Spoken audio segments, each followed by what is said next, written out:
would you mind telling us about what Dark Phoenix is about?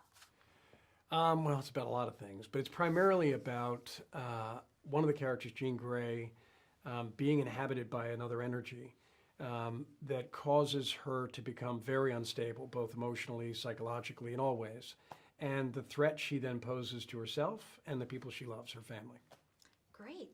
And, as someone who's been so personally involved with the X-Men franchise, what is it about the X-Men movies that just make them so popular that they resonate with audiences so well? I think to me, it's twofold. I think first and foremost, it's at the core of the X-Men is the exploration of being different and trying to find your place in the world. And I think that is a timeless emotional idea and dilemma. And that I think it's part of what has drawn people to the comics and part of what people enjoy in the movies. I think obviously the other part is each of these characters has their own unique abilities and their own extraordinary skills. And in that, not only is that fun to see, but I hope, and I think Simon did a really great job in this one, you end up feeling that the powers are an extension of who they are, of both the best and the worst of them. And I think Logan's a great example of a character who is both a hero and in some ways tortured by the thing that makes him different. And I'd argue that's true of all of them to some degree. It's both a burden and a gift. And so seeing them, grappling with that and then also using that in such kind of fun and entertaining and wish-fulfilling ways, I think is sort of the cornerstone of what makes these things so popular. Brilliant. Couldn't agree more. No, it's great. And then, in your opinion, what would you say distinguishes Dark Phoenix from the other X-Men movies in the franchise? A couple of things. One, we made a decision on this in part in answer to the challenges we faced on Days of Future Past and Apocalypse to do a more single character focused story, right? And in doing that, we also wanted to find a way to do a much more grounded, real tone.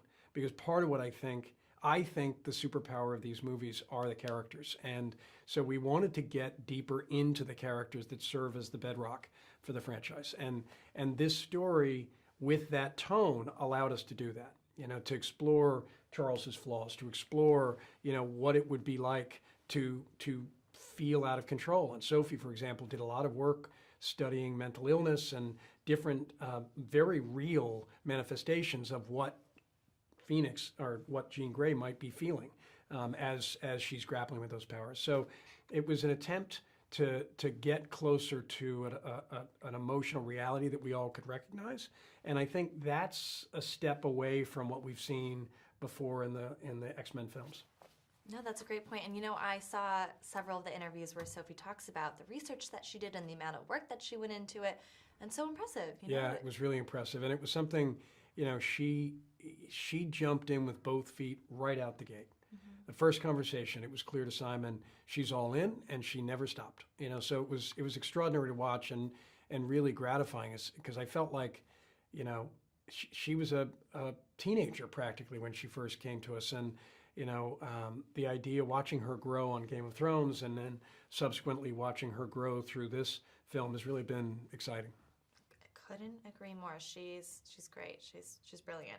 And then, as you know, 3D is often used in storytelling to enhance the story. So in what ways did you use 3D in Dark Phoenix to help enhance the emotional experience for audience members? For us, it's mostly about immersing the audience in the world. It's not, we tried not to use it in any way to shock or surprise or do some of the things that you can do with 3D or we've seen done historically.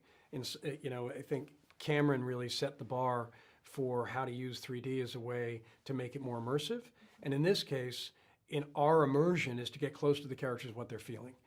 So the hope is that in 3D you get to inhabit the realm and the world of the X-Men more intimately than you otherwise would in a film that generally is attempting to be a bit more intimate and not be quite so spectacle driven.